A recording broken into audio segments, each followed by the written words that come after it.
Người mua người bán. Đây là người bán này. Đây là người mua. Còn người đây là người mua. Đây là ngày bao nhiêu này? Cả 18. Ngày 18 tháng 8. Lúc 10 giờ. Lúc 10 giờ có anh từ làng Hồ Bi Sa Chư Bâng bán cho anh ở Sa Gia Tiêm. Cây đây là 400 triệu.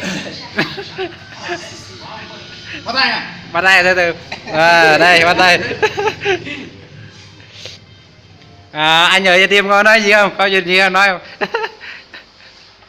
Thành công rồi. Cảm ơn. Còn Tiền này thì không cất để xây nhà. rồi xong.